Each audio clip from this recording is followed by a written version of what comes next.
Hello এবার তুমি সবাই কেমন আছো? আশা করছি তোমরা সবাই ভালো আছো। আজকে চলে এসেছি একটা দুর্দান্ত রেসিপি, আর এটা হলো নারকেলের কুকি রেসিপি, যেটা খেতে হয় দুর্দান্ত আর বানানোটা এতটা পরিমাণে সহজ আমি তোমাদেরকে বলে বোঝাতে পারবো না। তো চলো এটার জন্য কী কী উপকরণ লাগছে সেটা প্রথমেই জেনে নিই। তো দেখো আমি এখানে প্রথমে একটা মিক্সিং বোল নিয়ে নিয়েছি। এরপর আমি এখানে 1 কাপ পরিমাণ দিয়ে দিলাম আটা,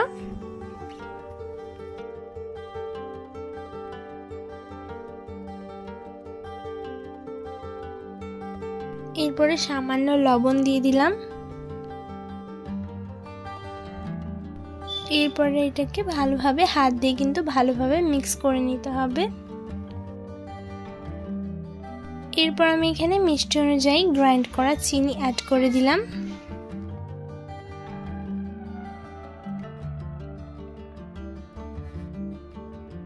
এটা তোমাদের মিষ্টির উপর ডিপেন্ড করে।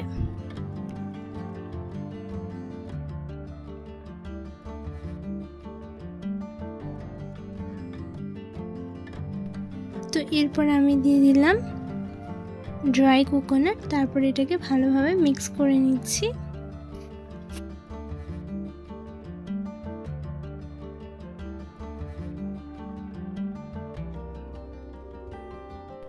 তো এটাকে ভালোভাবে দেখো আমি মিক্স করে নিয়েছি। এরপর আমি এর মধ্যে অল্প অল্প তেল দিয়ে কিন্তু একটু ভালোভাবে মিক্স করে নেব।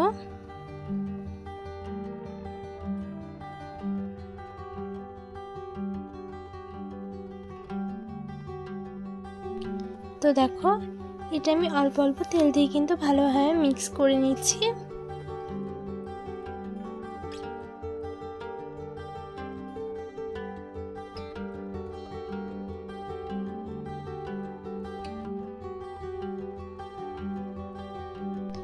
ঠিক দেখো এরকম ভাবে কিন্তু ভালোভাবে মিক্স করে নিয়েছি।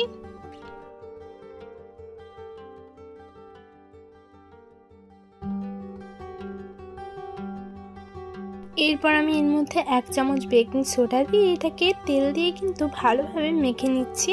তো তেল দিয়ে কিন্তু একটা ডো বানিয়ে নিতে হবে, কোনো রকম জলের প্রয়োজন নেই বন্ধুরা, একবারে ডোয়ের মতনই হবে, ঠিক এরকম।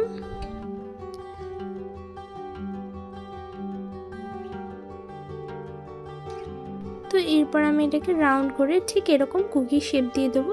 তোমরা চাইলে কুকি আটারি করে কেটে নিতে পারো, কোনো সমস্যা নেই, কিন্তু আমার যেটা সহজ মনে হয়েছে আমি সেটাই করেছি।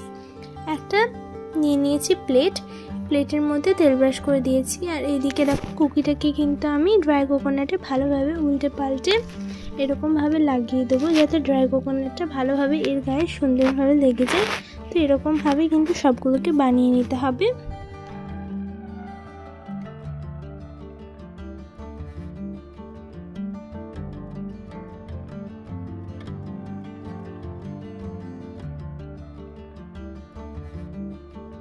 তো আমি জানি তোমাদেরকে আজকের এই রেসিপিটা কিন্তু খুবই ভালো লাগতে চলেছে।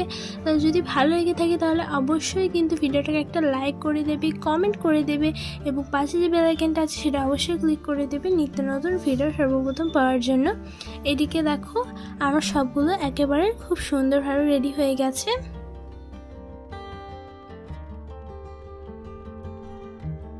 এরপরে গ্যাস ওভেনে একটা কড়াই চাপিয়ে এর মধ্যে দিয়ে দিয়েছি বালি।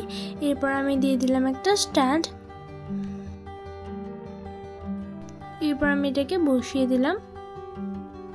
আর জানো বালিটা তোমরা অনেক জায়গায় দেখে থাকবে, কেননা বালিটা আমি ধুয়ে ভালোভাবে শুকিয়ে নেওয়া বালি আমি একটা কন্টেনারের মধ্যে সব সময়ের জন্য রেখে দিই।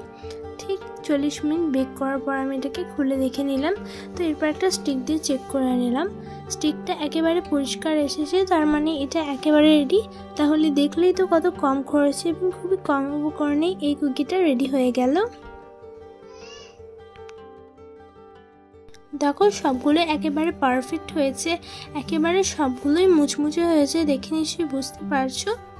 দেখো একেবারে সবগুলোই খুব সুন্দরভাবে রেডি হয়ে গেছে আর সবগুলো একসঙ্গে দেখতেও কিন্তু বেশ সুন্দর লাগছে।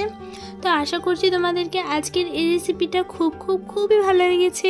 যদি ভালো লেগে থাকে তাহলে ভিডিওটা একটা লাইক করে দেবে, কমেন্ট করে দেবে এবং পাশে যে বেল আইকনটা আছে সেটা অবশ্যই ক্লিক করে দেবে আমার নিত্য নতুন ভিডিও সর্বপ্রথম পাওয়ার জন্য। আর এদিকে দেখো কত সুন্দরভাবে এটা মুচমুচে হয়েছে। তো আবার দেখা হচ্ছে পরের ভিডিওটাতে। তো এখনকার জন্য টাটা, বাই বাই। সবাই ভালো থাকবে, সুস্থ থাকবে আর নিজের খেয়াল রাখবে। আর অবশ্যই কিন্তু এই নারকেলের কুকিটাকে ট্রাই করে দেখবে, কেননা এটা হয় দুর্দান্ত।